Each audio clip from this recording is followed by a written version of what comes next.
अस्सलाम वालेकुम, नमस्कार, सत श्री अकाल एंड गुड इवनिंग। मैं हूं अर्जू काज़मी और आप देख रहे हैं पॉइंट ऑफ व्यू। हमें जी आज ज्वाइन किया है आप सबके जाने पहचाने अनीस फारूकी साहब ने। बहुत शुक्रिया सर कि आज आपने थैंक यू ज्वाइन किया। थैंक और you for having sir, me. Thank you sir. और सर, आज हम आपसे दो तीन चीजें समझना चाहेंगे। सबसे पहले तो इमरान खान का जो विजिट है चाइना, उसको आप कैसे देखते हैं? देखिए, चाइना वो गए, कोई खेलने तो या देखने तो गए नहीं है। 3 बिलियन का सवाल है, ठीक है, बड़ा वाला कशकोल है, ज़्यादा लोग साथ ले गए कि बोरियां भर के लानी है। तो बेसिकली तो ये एक तरह की एड या जिसे कहना चाहिए कि लोन की एक कैंपेन है, जिसके लिए वो गए हैं मिन्नतें तरले करने या कहने के भाई दे दो हमें पैसे चाहिए। और अभी तक उनको वहाँ पे कोई ख़ास लिफ्ट तो नहीं मिली है। लेकिन देखें क्या होता है। जो सरकारी सतह पे जिस तरह से एक स्टेट प्राइम मिनिस्टर का रिसेप्शन होना चाहिए था, वो तो नहीं मिला उनको, ना उनकी टीम को मिला। जो वो भी एक क्वेश्चन है, क्योंकि ये हिमालय से ऊंची, शहर से मीठी और मतलब समंदर से गहरी दोस्ती जो है, ये लग रहा है कि ये कुछ ज़्यादा सूदमंद साबित नहीं हो पा रही। रूस के सदर भी वहाँ मौजूद हैं और उनको ज़ाहिर है ज़्यादा विजिबिलिटी मिल रही है। इमरान खान और इनके जो डेलीगेट्स हैं, इनको एक अभी कमरे में बिठा दिया गया है, नीले रंग के कमरे में, नीली शुआओं से इनका इलाज हो रहा है कि शायद ये जो है कुछ इनमें बेहतरी आ जाए। लेकिन वो एक तो ये सूरत हाल है। दूसरी सूरत हाल ये भी है कि मतलब इमरान खान ने कहा था कि मैं मेरा मेरा ख्वाब था कि मैं विंटर ओलंपिक्स भी देखूं और उसमें जाऊं, वजीर आजम के तौर पे जाऊं। तो वजीर आजम साहब पहुंच गए वहाँ पे, उनका ख्वाब पूरा हो गया बचपन का। एक कहते हैं ना कि खिलन खिलन को मांगे चांद अनोखा लाडला। तो ये इस लाडले की जो है ना खर्चे हम लोग उठा रहे हैं, गरीब मुल्क के लोग, आवाम, हम्म। और ये वहाँ चले जाते हैं। साथ साथ दूसरी बात ये भी है कि मुल्क के अपने अंदर जो है, वो मैं चाहूँगा आज थोड़ा सा बलूचिस्तान पर बात कीजिएगा। लेकिन जो हम्म। बलूचिस्तान की सूरत हाल है, उसके बाद इमरान खान का वहाँ जाना, अगर चले भी गए थे और पीछे ये हालात हो गए थे, उनको दौरा दौरा मुख्तसर करके वापस आना एक वजीर आजम का बनता था। ये मुल्क अगर शेख रशीद जैसों के हवाले करके जाएंगे तो फिर इसका अल्लाह ही हाफिज है। नहीं, आप बिल्कुल ठीक कह रहे हैं सर। बात तो हमने बिल्कुल बलूचिस्तान की भी करनी है और इसके अलावा अल्ताफ हुसैन साहब पे जो केस चल रहा है हम उसकी भी बात करेंगे। लेकिन एक बार फिर मैं दोबारा थोड़ा सा चाइना की तरफ ही अगर चलूं तो एक स्टेटमेंट और आया है खान साहब का, और उसमें उन्होंने, उनका कहना है कि जी जो हमारे एम्बेसडर चाइना में है उन्होंने हमें बताया कि जी चाइनीज मुस्लिम्स के ऊपर कोई भी जुल्म नहीं हो रहा और ये ऐसे ही न्यूज उड़ाई जा रही है और ऐसी कोई बात नहीं है। साफ इनकार कर दिया इमरान खान ने। जी, जी, बिल्कुल। लेकिन मसला ये है ना कि ना हम इनके जो पीटीआई के जो यूथिया ब्रिगेड है, ना इनके जो ट्रोल्स हैं, ना इनकी जो बिठाई हुई लिफाफा ब्रिगेड जर्नलिस्टिक जो अपने आप को कहते हैं, वो दुनिया की मीडिया पे नज़र नहीं रखते। आपके इल्म में होना चाहिए कि अमेरिका, कनाडा, बरतानिया, यूरोप के ममालिक, इन लोगों ने इंसानी हकूक़ की संगीन खिलाफ वर्जियों पर शदीद एहतजाज करते हुए सरमाई ओलंपिक्स बीजिंग में होने वाले में अपने डेलीगेट्स, खिलाड़ी तो भेजे हैं, डिप्लोमेट्स नहीं भेजे।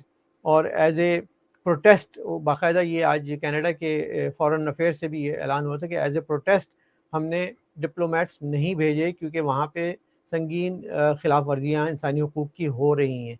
उसके अलावा ये बड़ी बड़ी हेडलाइन लगी हैं कि सियासी जो जो एक खेल का मैदान है, वो सियासत की जो है उसमें बहुत ज़्यादा परछाई पड़ रही है। यानी कि जो चीन के इंसानी हकूक़ के ख़िलाफ़, चाहे वो किसी के भी लिए हों, आज़ादी राय के लिए हों। आपको मालूम है कनाडा के 2 सहाफ़ियों को उन्होंने पकड़ के रखा काफ़ी अरसे तक। सहाफ़ी तो नहीं थे लेकिन कनाडा के 2 शहरी थे माइकल्स, उनको रखा और उसके साथ उनके बार्गेन की कि कनाडा ने उस पे बहुत प्रेशर डाला, तब जाके कहीं वो कई 1-2 साल के बाद वापस आए। तो ये इंसानी हकूक़ की हर तरह की खिलाफ वर्जियाँ चाइना में हो रही हैं। और ख़ास तौर पे जो जिस तरह से इनके एक शुमाली सूबे में मुसलमानों के साथ रवैया, और जो इनके जो कंसंट्रेशन कैंप्स हैं, उसमें जो रवैये, मतलब वो कोई ऐसी बात तो नहीं है कि हम आँखें बंद करें और वो गायब हो जाए। वो तो मौजूद है अपनी जगह पर, वो तो दुनिया देख रही है, तो उसको हम कैसे मतलब फ़रामोश कर दें। तो यही चीज़ दुनिया के ममालिक एहतजाज कर रहे हैं। इमरान खान को अगर नज़र नहीं आता तो फिर मैं इसका, मेरे पास कोई इलाज नहीं है, कोई ऐसा जिन नहीं है मेरे पास जो मैं कहूँ कि वो इमरान खान को नज़र आना शुरू हो जाए। कोई ऐसी पीर और पीरनी नहीं है मेरे पास जो मैं कहूँ कि ये इन लोगों को, इन अंधों को बीनाई मिल जाए और ये देखना शुरू कर दें। आप बिल्कुल ठीक कह रहे हैं, लेकिन सर आपने बात की शेख रशीद साहब की। शेख जी। रशीद साहब काफ़ी घबराए हुए नज़र आ रहे हैं, ज़ाहिर है उनके सर के ऊपर सारी ज़िम्मेदारी छोड़कर, और समझ नहीं आ रही कि ये सारी टॉप लीडरशिप जो है ये उठकर चाइना क्यों चली गई। पैसे ही माँगने थे, मैच ही देखना था, 2 लोग भी जा सकते थे, 3 भी जा सकते थे। ये सारे के सारे मिनिस्टर्स जो हैं, असद उमर हों, चाहे फॉरेन मिनिस्टर हों, चाहे कोई, ये सब फवाद के सब चौधरी वहाँ भी थे। पहुँच गए हैं। फवाद चौधरी भी पहुँच गए हैं, मोईद यूसुफ भी पहुँच गए हैं। इन्होंने शायद ही किसी को पीछे छोड़ा है तो वो शेख रशीद साहब हैं। या फिर वो जो इनके चहीते शहबाज गिल साहब जो मशहूर हैं मुझे उनकी मुझे मुझे इस पे बात याद आ रही है आरजू, कि इमरान खान ने एक इंटरव्यू में कहा था कि शेख रशीद जैसे को मैं अपना चपरासी भी ना रखूं। मेरे ख्याल में पीछे चपरासी छोड़ दें कि ऐसा तुम ही जरा लग रहा है। देखभाल करते रहना और मतलब स्टेटमेंट वगैरह देते रहना, हम तुम्हें साथ नहीं दे जा सकते, तुम्हारी इतनी हैसियत नहीं है। तो देखिए, शेख रशीद को भी इतना इल्म नहीं है, और जिस तरह से वो लोगों की आंखों में धूल झोंकने की कोशिश कर रहे हैं बलूचिस्तान की सूरत हाल पे, जो सही तरह से वो उसको देखें। आप अमेरिका में कोई बात होती है या दीगर ममालिक में कोई बात होती है, उनके तर्जुमान टेलीविज़न पे आके फॉरेन मिनिस्ट्री के, और वो बयान देते हैं वहाँ पे कि भाई ये सूरत हाल है, इस तरह से चल रहा है, मुकाबला जारी। शेख रशीद को पता कुछ नहीं है, वो मतलब चार फ़ोन खड़खड़ाता है, गेट नंबर 4 से जो है ना, वो चौकीदार उसको बोलता है साहब अभी बिज़ी हैं, कल फ़ोन करना। तो उसके पास नॉलेज ही नहीं है, इन्फॉर्मेशन ही नहीं है कि क्या हो रहा है। आईएसपीआर जो है वो इन्फॉर्मेशन छुपा रहा है, या ये कि कम-कम लीक कर रहा है, कम-कम दे रहा है। व्हाट्सएप ग्रुपों में ये कहा जा रहा है कि जी बिल्कुल सब ठीक है, सब अच्छा है, कंट्रोल हो गया है। वही जो बांग्लादेश में होता था कि जी अभी हम आखिरी गोली तक हम जंग जीतेंगे बांग्लादेश से, हिंदुस्तान को और बंगालियों को हम सही कर देंगे, ये कर देंगे, और अगले दिन जो है वो सकूत ढाका हो गया। तो ये हमें तारीख से हमने एक ही सबक सीखा है कि भाई कोई सबक नहीं सीखो। बिल्कुल। और सर शदीद किस्म का झूठ बोला जाता है यहाँ पे, अभी भी जो है वो कुछ बताया नहीं जा रहा है और छुपाया ही जा रहा है। लेकिन शेख रशीद साहब का ये जरूर कहना था कि जी मुज़ाकरात जो हैं उनसे वो नाकाम हो गए हैं, और तालिबान ने बात करने की कोशिश की है टीटीपी से और पीएलए से, वो भी नहीं हो पाई है। तो अब आगे हम क्या होता हुआ देख रहे हैं। साथ साथ ये भी लोग बात कर रहे हैं कि बाजवा साहब इस बार इमरान खान साहब के साथ नहीं गए। खैर उसकी एक वजह तो उनकी आपस में जो लड़ाई झगड़ा चल रहा है वो भी हो सकता है, लेकिन बाजवा साहब की एक्सटेंशन भी फंसी हुई है। तो आपके ख्याल से हर जगह वो जाते हैं, बाजवा साहब इस बार क्यों नहीं गए चाइना? नहीं, देखें इस वक्त तो बाजवा साहब के जो अपने घर के अंदर जो है वो खून खराबा चल रहा है। मतलब उनकी उनकी पोस्टों पे पंजगोर में जो हो रहा है, नौशकी में जो हो रहा है, बलूचिस्तान के दीगर इलाकों में हो रहा है। इवन ये कि इनके जो तैयारा मार गिराने की भी खबरें आ रही हैं बलोच रेबल्स की जानिब से, और जो तादाद बताई जा रही है शहीद होने वाले दोनों जानिब से, वो भी बहुत मतलब कम बताई जा रही है। तो उनको इस वक्त एक संगीन चैलेंज का सामना है। वो अगर चले जाते तो फिर आप यकीन करें कि ये पाकिस्तान का अल्लाह ही हाफिज़ होता है कि भाई यहाँ पे फिर बचा कौन पीछे। मतलब फिर मैं और आप बचे के शो ही कर रहे हो, तो बाकी ये कि हिफाजत करने वाला भी कोई नहीं था और फैसला करने वाला भी कोई नहीं था, और शेख रशीद जो है वो पाए निहारी सिरी खा के जो है ना टीवी पे आके अपना बयान दे देते, और लोग जो है ना अल्लाह अल्लाह कर लेते। लेकिन किसी को तो पीछे रुकना था। जहाँ तक आपने बात की एक्सटेंशन की, मैं समझता हूँ कि मेरा एक सवाल पाकिस्तान की आवाम से, पाकिस्तान की अफवाज से ये है कि जनरल बाजवा ने जो एक्सटेंशन ली थी वो इस बुनियाद पे ली थी, और मुझे अच्छी तरह याद है कि उस वक्त एक बड़ा मशहूर जुमला चल रहा था कि दौरान जंग घोड़े तब्दील नहीं किए जाते। हम्म। तो जब जंग चल रही होती है तो मतलब आप तब्दील, जनरल भी तब्दील नहीं करते, घोड़े भी तब्दील नहीं करते, अपने जो है ना उसको जारी रखते हैं जंग को। तो मुझे ये पूछना था कि जो आपने ये एक्सटेंशन ली थी, इसको अब 3 साल हो चले हैं, तो इसमें कितना अमन और अमान कायम हो गया? कितने क्या आज आप तालिबान से बात करते हैं? कभी कहते हैं आखिरी जंग होगी उनके साथ। आज जो है आपने कहा कि बलूचिस्तान में अमन हो गया है, तो बलूचिस्तान में तो कोई अमन नहीं हुआ। बलूचिस्तान तो इस वक्त जल रहा है बुरी तरह से, और मतलब मैं तो हैरान हूँ देख के कि जो जिस तरह से बलूचिस्तान की सूरत हाल यकदम से उसमें एक गर्मी आई है, वो पाकिस्तान की अफवाज के काबू से बाहर होती जा रही है। ये मतलब देखिए ऑपरेशन वहाँ चलते रहे हैं, वहाँ पे चौकियाँ और चेक पोस्टें बनी हुई हैं, वहाँ पे बाकायदा हमले होते हैं, बैक एंड फोर्थ बैकफायर होती रहती है। लेकिन इस कदर तेज़ी से जो बलूचिस्तान में एक लोगों के जज्बात जो हैं वो बिखरे हुए हैं, असल में इतने लोग गायब किए हैं इन लोगों ने। आज ये किस मुँह से डायलॉग करेंगे? इतने लोगों को मारा है, इतने लोगों को हेलीकॉप्टर से गिराया है, इतनी लोगों की वहाँ पे शहादतें हुई हैं कि हर घर में जो है वहाँ पे शहीद मौजूद हैं, हर घर में वहाँ पे लोगों के लोग बिछड़े हुए मौजूद हैं। लोगों को ये कई-कई साल रख के पागल करके सड़कों पे फेंक देते हैं। वो जज़्बात आप समझते हैं कि वो डायलॉग से ख़त्म होंगे या शेख रशीद जैसे जोकर को बिठाने से ख़त्म हो जाएँगे? ऐसा नहीं होता। रियासत माँ की तरह होती है, उसको मरहम रखना पड़ता है। रियासत को अपने लोगों को अपने बाहें फैला के बच्चों की तरह रखना पड़ता है। माइनस करके लोगों को दूर करके उन पे नफरत आमेज ब्रिगेड छोड़ देने से फिर आपको ये जो फल मिल रहे हैं वो आज बलूचिस्तान की सूरत में आपको नजर आएंगे। और मैं नहीं चाहता कि यही फल जो है आपको सिंध में भी मिलें, यही फल आपको जो है ना कल पश्तून बेल्ट में भी मिलें और फाटा में भी मिलें, और कल को अफगानिस्तान भी गर्म हो जाए, और कल को जो है वो फिर आपके हाथ से दीगर एक एक करके चीज़ें निकलती रह जाएं। पाकिस्तान की फ़ौज पंजाब की फ़ौज रह जाएगी और पंजाब की फ़ौज के पास सिर्फ पंजाब ही रह जाएगा। तो ये चीज़ें जो हैं आपको मतलब किसी के लिए इसको आइंस्टाइन होने की ज़रूरत नहीं है कि ये चीज़ें समझ में नहीं आ रही हों। हम सबको समझ में आ रही हैं। इनको समझ में क्यों नहीं आती, ये मुझे समझ में नहीं आता। सर टीटीपी के बारे में ये खबरें भी आ रही हैं, जो ये भी शेख रशीद साहब का कहना है कि जी वो केपीके में और दूसरी जगहों पे भत्ता ले रहे हैं। और मैंने पता किया था केपीके में एक दो लोगों से, तो वो कह रहे थे तो काफी दिनों से ये कुछ चल रहा है, शेख रशीद को आज मालूम हुआ है। लेकिन ये चीज भी आप देख सकते हैं कि किस मुकाम पे पहुंचा दिया इन्होंने टीटीपी वालों को, कि अब उन्हें कोई डर खौफ नहीं रह गया। देखिए, यही तो मैं आपसे कह रहा हूँ कि जो एक्सटेंशन ली थी वो उसका मकसद ये था कि इन चीज़ों में से हवा निकाली जाएगी, लोगों को अमन सुकून और चैन का सांस मिलेगा। बाजवा साहब का काम ये नहीं था कि वो आके महंगाई पे काबू पाते, वो एक्सटेंशन उन्होंने इसलिए ली थी कि मुल्क में जो है वो जीडीपी अच्छी हो जाएगी, इकोनॉमी अच्छी हो जाएगी। वो कौन से इकोनॉमिस्ट हैं या जीडीपी एक्सपर्ट हैं या माहिर इक़्तिसादियात हैं, वो एक पेशावर फौजी है।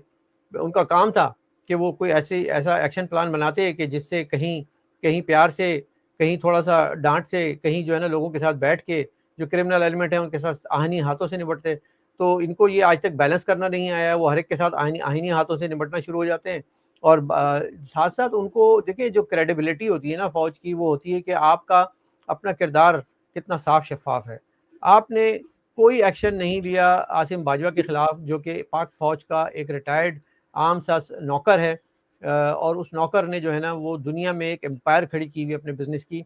इतना बड़ा सवालिया निशान है पाकिस्तान की तारीख में, आज तक ऐसा नहीं हुआ होगा कि लोग इसको लिखेंगे कि ये आसिम बाजवा एक जर्नैल ने अमेरिका में पिज़्ज़ा की इतनी बड़ी फ्रेंचाइज ली कि वहाँ खुद अमेरिकन लेते हुए जो है वो सोचते हैं कि हम कैसे लेंगे, उसके लिए कितने लोन लेना पड़ेंगे, कितनी ज़मीनें बेचनी पड़ेंगी, कितने घर बेचना पड़ेंगे, और एक रुपए में कमाने वाले पाकिस्तानी जर्नैल ने वहाँ पे। तो मैं ये बात करना चाह रहा हूँ कि ये एक आसिम बाजवा नहीं, ऐसे बहुत सारे होंगे, लेकिन उस पे क्रेडिबिलिटी का सवाल पाक फ़ौज पे खड़ा होता है फिर, कि ये वो फ़ौज है कि जिसका काम ये है कि बस जब तक एक्सटेंशन मिलती रहे, मज़े करते रहो, जज़ीरे बनाते रहो, ज़मीनें खरीदते रहो, रियल एस्टेट में इन्वेस्टमेंट करते रहो। रियल एस्टेट को बचाओ। मैंने कल भी ट्वीट की थी, मैंने कहा था अब पाकिस्तान की अवाम को माशरती उलूम समझने की ज़रूरत नहीं है, जुग़राफ़िया समझने की ज़रूरत है। ये जुग़राफ़िया तब्दील हुआ है, कहीं आगे तब्दील ना हो जाए। नहीं, आप बिल्कुल ठीक कह रहे हैं सर, लेकिन साथ-साथ हम ये भी देखते हैं कि जो हमारी अदालतें हैं, वो भी इन्हीं का साथ दे रही हैं। आज भी मैं कहीं स्टेटमेंट पढ़ रही थी, जो हमारे नए चीफ जस्टिस आए हैं, उन्होंने कहा कि हमें सबसे पहले जी सोशल मीडिया पे जो लौंडे लपाड़े, उन्होंने मेरे ख्याल इस तरह का कोई वर्ड मैंने पढ़ा, कि उनको पहले देखा जाएगा और उसके चलें, बाद मुझे तो फैसला खुशी होगा। हुई कि चलें ये लौंडे लपाड़े से मुझे कुछ तसल्ली तो हुई थोड़ी-सी। लेकिन सर साथ-साथ ये जो है फैसल वावडा, इनका केस जो है पिछले 40 दिन से फैसला नहीं आ पा रहा। ये हमारी अदालतों का की क्या कोई जिम्मेदारी नहीं रहेगी? क्या इनकी जिम्मेदारी सिर्फ ये है कि सोशल मीडिया को का हैंडल करेंगे? देखिए पाकिस्तान की तारीख में बहुत सारे फ़ैसले महफूज़ हैं। काश इंसान महफूज़ होते। काश लोग जो है ना वो अपने घरों में रहते, लापता ना होते, कि काश ये जो हमारे लापता मस्क लाशें मिलती हैं, ये ना मिलती। काश के जो हमें इज्तिमाई ख़बरें बलूचिस्तान में मिलती हैं, ये नहीं मिलती। काश के कराची के नौजवान जो हैं वो गायब ना होते। काश के जो मंजूर पश्तीन की गाड़ी पे हमला ना होता। काश के अली वज़ीर आज जेल में नहीं होता। काश अल्ताफ़ हुसैन मुल्क से बाहर नहीं होता और माइनस नहीं किया जाता। ये है वो सवाल जो कि पाकिस्तान की एलीट को या अरबाब इख्तियार को करना होगा अपने आप से, कि हमने पाकिस्तान में बचाया क्या है? सबको तो हमने माइनस कर दिया है। तो अब ये पाकिस्तान चलाने के लिए चंद जर्नैल जो कि 3 साल की नौकरी पे आते हैं, वही रह गए हैं। सिर्फ़ इसलिए कि उनकी वर्दी बड़ी इस्त्री वाली होती है, उन पे बड़े बिल्ले लगे हुए होते हैं, और वो मतलब बड़ी अच्छी मुँह टेढ़ा करके बात कर सकते हैं, और उनकी आवाज़ बड़ी गरजदार होती है, कद बड़ा लंबा होता है।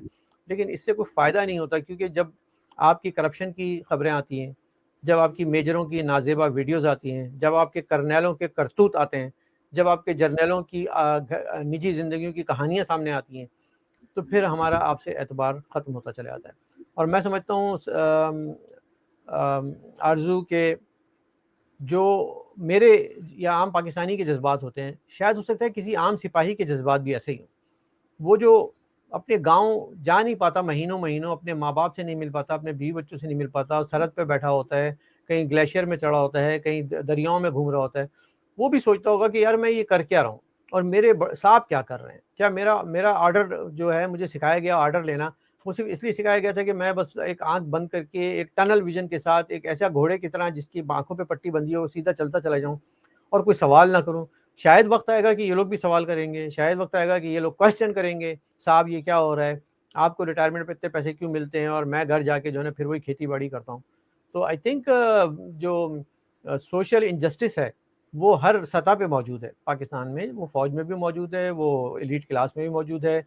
आप देखते हैं कि गुर्बत और अमारत के दरमियान एक बड़ी खलीज हायल हो गई है, मिडल क्लास ख़त्म हो गई है, महंगाई का जो इन्फ्लेशन का है वो थोड़ा-सा मतलब कनाडा उससे नीचे है अभी भी, लेकिन चलें पाकिस्तान तो बिल्कुल ही नीचे। इमरान खान तो कहते हैं कि कनाडा बहुत गरीब मुल्क है, तो भई चलें गरीब मुल्क है, हम मान लेते हैं हम गरीब मुल्क के लोग हैं। हमने बैरून मुल्क पाकिस्तानियों ने हमेशा ज़र मुबादला भेज के पाकिस्तान की मदद की है, इस बार अंदरूनी मुल्क पाकिस्तानी कनाडा भेज के कुछ हमारी भी मदद फरमाएँ तो हम लोग भी कुछ 2 वक़्त की रोटी खा सकें, चैन से जी सकें। लेकिन एक गरीब मुल्क को ये सोचना पड़ता है कि आपके अखराजात और जो इनकम है उसका तवाज़ुन कैसे होगा। आप कहते हैं कि हमारे सिपाहियों, हमारे फ़ौजियों की बिजली 50% कम कर दी जाए। क्यों भई? आपकी तनख्वाहें भी हैं, आपको सारे प्रिविलेजेस भी हैं, पर्क्स भी हैं, घर भी फ्री है, सब कुछ फ्री है, बिजली भी फ्री हो जाएगी। फिर आप कहते हैं कि हमारा रेवेन्यू कलेक्शन जो टैक्स नेट है वो कम है। अच्छी खासी आबादी तो आपका ये ले जाती है। लेकिन सर, ये बात तो आपकी ठीक है, लेकिन साथ-साथ इमरान खान साहब का कहना है कि जी महँगाई तो कोई है ही नहीं। उनका भी ये कहना है, उनके मिनिस्टर्स का भी ये कहना है। करप्शन के बारे में वो कहते हैं कि जी मैंने 90 दिन में ये जो वादा था वो मैंने पूरा कर दिया है। साथ-साथ उन्होंने अभी एक शो और छोड़ा है और उनका कहना है कि जी पाकिस्तान डेवलप्ड कंट्रीज़ की लिस्ट में आ चुका है। अब ये कौन-सा नशा करते हैं पता नहीं, लेकिन आपको कैसी लगी इनकी ये स्टेटमेंट्स जो आती हैं तरह-तरह की, और इनका ख्याल है इस तरह बातें करके लोगों को बहला लेंगे? एक चीज़ तो साबित होती है कि नशा अच्छा वाला करते हैं, क्योंकि होता है, वो उसका उसका असर होता है, तो वो कन्फर्म हो गया। लेकिन ये कि अब मैं इससे ज़्यादा क्या कहूँ? मतलब जो लेकिन रियलिटी है इनको इनको लगता पता नहीं, है अंधे हैं, इनको नज़र नहीं आती ना कुछ। सर, जो लोग मुल्क में बैठे हुए हैं इनके ख्याल से उनको कुछ समझ में नहीं आ रहा है? क्या उनको कुछ पता नहीं लग रहा है कि इनकी स्टेटमेंट पे यकीन करेंगे? या मैं समझता हूँ कि मतलब हम इतना इन पे तनकीद करते हैं, इन पे तो शायद कुछ हुँ। असर भी नहीं होता। लेकिन मैं जब जब भी पाकिस्तान की तारीख़ लिखी जाएगी ना, आप यकीन करें मैं हमेशा नाक़िद रहा हूँ हर हुकूमत का, हर हुकूमत का। लेकिन ये कि वो उनकी परफ़ॉर्मेंस पे तनकीद करते थे हम, कि ये उन्होंने ये सही नहीं किया, उन्होंने इस सेक्टर में इतनी इन्वेस्टमेंट नहीं की है। लेकिन ये हुँ। वाहिद हुकूमत है कि जिस पे हर हर सेक्टर में इन पे जो है ना तनकीद बनती है, इनके किरदार पे बनती है, इनके कामों पे बनती है, इनकी सोच पे बनती है, इनके विज़न पे बनती है। इनकी जो लॉन्ग टर्म प्लानिंग है उस पे बनती है, शॉर्ट टर्म गोल्स हैं उस पे बनती है, जो इनकी टीम है 22 साला उस पे बनती है। तो ये मतलब एक अलग किताब लिखी जाएगी, मौर्ख कहेगा कि मैं एक अलग ही किताब लिख देता हूँ, इस पे जो है ना चैप्टर लिखने की ज़रूरत नहीं होगी। बिल्कुल सही, और उसमें इमरान खान क्या लिख सकते हैं, इमरान खान के कारनामे। लेकिन सर, अगर हम बात करें अल्ताफ हुसैन साहब की, उनको उनको जो है जी मना है कि वो बात नहीं कर सकते, वो कोई किसी किस्म का ऑनलाइन पहले जो खिताब किया करते थे वो भी नहीं हो सकता, केस भी उनका चल रहा है। क्या कहेंगे आपके ये सब कुछ क्या हो रहा है? नवाज शरीफ साहब भी बाहर है, अल्ताफ हुसैन भी बाहर है, ये जो इन्हें पसंद नहीं आता उसको मुल्क से निकाल देंगे क्या? नहीं, देखिए अल्ताफ हुसैन साहब की जो बात है वो ये कि लाहौर हाई कोर्ट ने एक फ़ैसला दिया कि उनकी कोई तस्वीर, तहरीर, नाम, तकरीर, टिकर उनके नाम का नहीं चलेगा। वो नहीं चला। वो 6 महीने के लिए एक फ़ैसला था, उसको किसी ने चैलेंज नहीं किया, वो मतलब वो स्टेटस क्वो चलता रहा और किसी ने नाम नहीं लिया। अच्छाई जब भी हुई कोई नाम नहीं लिया। बुराई जैसी आई तो उसके बाद पूरा मीडिया गाड़ी के पीछे भागता हुआ नज़र आ रहा है। पूरे चैनल जो हैं वो अपने रेटिंग बढ़ाने के लिए अल्ताफ हुसैन का नाम इस्तेमाल कर रहे हैं। डॉन में जो है उनकी तस्वीर भी छप जाती है, न्यूज़ भी लग जाती है, डेली खबरें भी आ रही हैं, अब नाम भी लग रहा है। तो वो शायद इस उम्मीद पे कर रहे हैं कि अल्ताफ हुसैन इस बार जो हैं वो फँस जाएँगे चुंगल में और शायद लोगों की दिली तसल्ली तशफ़ी हो जाएगी। We don't know. मुझे नहीं मालूम कि बरतानिया की अदालत क्या फ़ैसला करेगी। जो जो जो केस है वो ये है कि उन्होंने इंसाइटमेंट की थी, उन्होंने इश्ताल दिलाया था क्राउड को कि एआरवाई जियो के ऑफ़िस, समा के ऑफ़िस और रेंजर्स के हेडक्वार्टर में जाके पहुँच जाओ सब। अब इस पहुंच जाओ का मतलब बहुत सारी चीज़ें निकाली जा सकती हैं। जो ब्रिटिश जज वहाँ बैठ के देखेंगे वो ये भी सोचेंगे कि डेमोक्रेटिक प्रोटेस्ट का राइट दुनिया में हर मुल्क के लोगों को होता है। Maybe Altaf Hussain was asking his followers to go and do protest outside the doors. उन्होंने कोई मतलब ऐसे वर्ड्स इस्तेमाल नहीं किए थे कि जला दो, आग लगा दो, घेरा दो, मार दो, शहीद कर दो। आपको मालूम है ऐसे भी लोगों के जिन्होंने कहा था शहीद कर दो, जाके इसको भी शहीद कर दो। तारिल कादरी साहब आए थे जो धरने में करो, उनके खिलाफ तो कनाडा में कुछ नहीं हुआ। तो विल सी कि जज इसको किस तरह से देखते हैं। मैं I can not comment upon it, लेकिन ये अच्छी बात है कि लोग अब अल्ताफ हुसैन साहब की बहुत सारे लोगों की जो है ना रोटी रोजी उनके नाम पे चल रही है, जर्नलिस्ट की और चैनल्स की और अब तो अखबारात की भी। फैसला क्या आएगा ये वक्त बताएगा, लेकिन बात वही है कि हम ज़ाहिर है ये भी किसी ने उनको एक तरह का तंग करने के लिए एक माहौल क्रिएट किया है, तो उसके लिए अब आगे चल के देखते हैं क्या होता है आने वाले दिनों में। बिल्कुल ठीक। लेकिन सर आखिरी में मैं आपसे पूछना चाहूंगी कि ये जो है आईएमएफ उसका तरफ से भी उसकी तरफ से भी लोन जो है वो इनका ओके हो गया है और उस पे बड़ा जश्न मनाया गया है और हमारे फाइनेंस मिनिस्टर ने तो अल्हम्दुलिल्लाह मतलब भंगड़े भी डाल दिए लोन मिलने पे। ये वाहिद कंट्री है जो लोन मिलने पे भंगड़े डालती है। तो क्या देख रहे हैं आप कि अब किस तरह से वापस होने का तो खैर कोई चांस ही नहीं। जो दे रहे हैं उनको पता है कि जो जो मॉर्गेज किया है चाहे स्टेट बैंक हो या कुछ हो वो सब चला जाएगा। लेकिन पब्लिक का क्या होगा? ये लोग आपको भागते हुए नजर आ रहे हैं कि ये सब कुछ बेच बाच के सारे दौड़ जाएंगे और यहाँ पे आम पब्लिक रह जाएगी। दाता दरबार के बाहर जब बिरयानी की देग खुलती है तो बहुत से मलंग धमाल डालते हैं।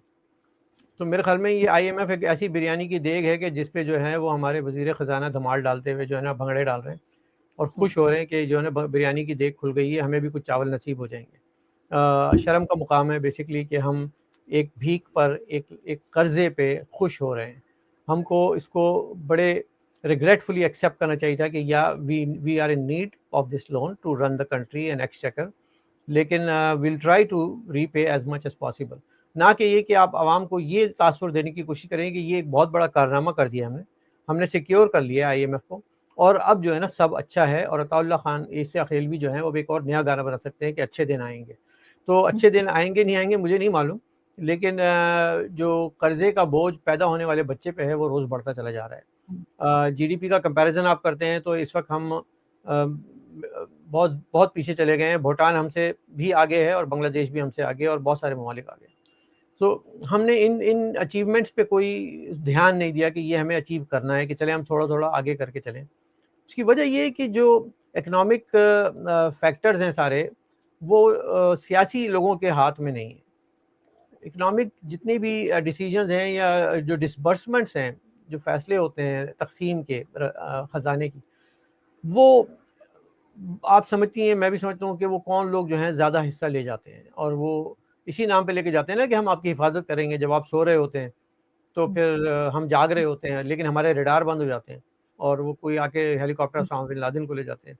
जब आप सो रहे होते हैं तो हम जाग रहे होते हैं और बलूचिस्तान में जो है ना वो हमारे अंदर ही घुस के धमाके करके मार देते हैं। और जब आप सो रहे होते हैं और मतलब एपीएस का वाक़या हो जाता है। जब आप सो रहे होते हैं तो वो चीनी एम्बेसी में कराची में और मेहरान बेस पे हमला हो जाता है। तो भाई कब तक हम सोते रहेंगे? अब हम लगता है आप सो जाएं हम लोग उठ जाते हैं, ठीक है ना। तो I think it's about time कि पाकिस्तान की कौम जाग जाए। सत्तू पी के सो रही है, इसको उठाओ, हारन बजा के पास नहीं करो, इनको उठाओ, उनको बोलो जागें, सवाल करें। आप देखें आपने वीडियो आना शुरू हो गई है कि सिपाहियों से फौजियों से पूछते हैं कि तुम होते कौन है हमारे सियासी कामों में अमल दखल करने वाले। हम पर वो पोस्टर लगा रहे हैं हु आर यू, अपना काम करो, दिस इज अ सिविल इंतजामिया का काम, राइट। तो ये वाली सोच पैदा होने की ज़रूरत है, बेदार होने की ज़रूरत है। मैं समझता हूँ कि पीएमएल नवाज शरीफ ने जो वोट को इज्जत दो कहा है वो यही कहा है कि भाई जो इस फौज को बोला है कि तुम वोट को इज्जत दो, हम तो देते ही देते हैं। और फौज के सिपाहियों को कहा है कि हमारे वर्कर्स को इज्जत दो। तो this is how it's going to be going forward. बिल्कुल सर, जैसे बांग्लादेश ने किया है कि जिसकी जहां जगह है उसको वहां पे रखा है। फौज अपना काम करती है, मौलवी मुल्ला माफिया अपनी काम करते हैं और गवर्नमेंट के काम में कोई भी इंटरफेयर नहीं करता। मैं आपको यही आज यहाँ मैंने अभी ट्वीट भी किया है, मैं अपनी बात इस पे ख़त्म करता हूँ कि बादशाह खान की एक बात पे मैंने अपने आज ट्वीट की थी कि अगर आप अदालत को कुछ कहें तो तौहीन अदालत लग जाती है, मौलवी को कहें तो वो आपको काफिर करार देता है और जर्नैल से सवाल पूछे तो वो आपको गद्दार करार देता है। तो बादशाह खान की ये बात बिल्कुल सही है कि ये आज के मुल्क में अगर आप देखें तो यही कुछ हो रहा है कि आपने किसी सवाल कर दिया जज से तो उसने कहा जी कंटेम्प्ट ऑफ कोर्ट आ जाओ। आपने किसी मौलाना, मौलवी, मुफ्ती पे कोई बात कर ली तो कहेंगे ये तो काफिर है। और आपने जनाब जनरल आसिम बाजवा पे सवाल उठा लिया तो भाई आप सब गद्दार हैं और आईएसपीआर आपके पीछे लग जाएगी। आईएसपीआर ने भी लोग वैसे बिठाए हुए हैं जो मैं आपको भी आपके भी इल्म में है कि जो जहाँ से वो जर्नली करके आते हैं वो कौन से टावर, मुस्तफ़ा टावर और कौन कौन सी जगहों से वो लोग आए हैं, आई हैं, वो सब आज बैठ के मुस्तनद और मोतबर जर्नलिस्ट पे सवाल उठाते हैं। तो अनफॉर्चुनेट है, हमारे state of the affairs are very unfortunate. लेकिन सर ये भी है कि जैसे ही हुकूमत बदलेगी, जैसे ही स्टैब्लिशमेंट के लोग बदलेंगे और कोई दूसरे उनकी जगह आएंगे इनके रिटायरमेंट के बाद, या इनको इनकी जगह रिप्लेस किया जाएगा, तो ये जिनकी बात आप कर रहे हैं ना, ये टावर वाले, इन्होंने नजर भी नहीं आना है कि ये कहाँ गए, क्योंकि हाँ, ये एकदम गायब कर दिए जाएंगे। मतलब इनको कोई किसी ने घास नहीं डालनी, इसलिए कि यहाँ पे वही रह जाएगा जो सच्ची बात करता होगा, जो सचमुच जर्नलिस्ट होगा। ये अपने नाम के आगे जर्नलिस्ट लगा लेने से ये जर्नलिस्ट नहीं बन जाएंगे। इनको अभी भी इनकी कोई इज्जत नहीं है, जिनकी आप बात कर रहे हैं, मैं भी जानती हूँ, अभी भी इनको कोई घास नहीं डालता। तो बिल्कुल बिल्कुल। और जाहिर है ये थोड़े टाइम के लिए, जैसे कहते हैं ना, इनका है, उसके बाद ये खत्म। लेकिन सर बहुत शुक्रिया कि आज आपने ज्वाइन किया, थैंक यू सो मच, और अपना बहुत ख्याल रखिएगा। और अगर किसी चीज की जरूरत हो सर बताइएगा, हम इमरान खान साहब से कहेंगे, कनाडा में तो वो भाई कह रहे हैं लोग देख, बड़े आप लोगों से परेशान दरख्वास्त है, आपके चैनल के तवज्जुह से जो लोग हमें देख रहे हैं, पाकिस्तान की आवाम से ज़्यादा अतियात, खैरात, सदक़ात जो है वो आप कनाडा को भेजें, और हम जो है वो आपके बहुत मशकूर रहेंगे। और कोशिश करेंगे कि जो आप लोग इमिग्रेशन के लिए लाइन लगा के कनाडा आने के चक्कर में ना आएँ, रुक जाएँ थोड़े दिनों के लिए, जब तक कि हालात बेहतर नहीं हो जाते हैं। बिल्कुल ठीक, बहुत शुक्रिया sir, thank you so much. Thank you.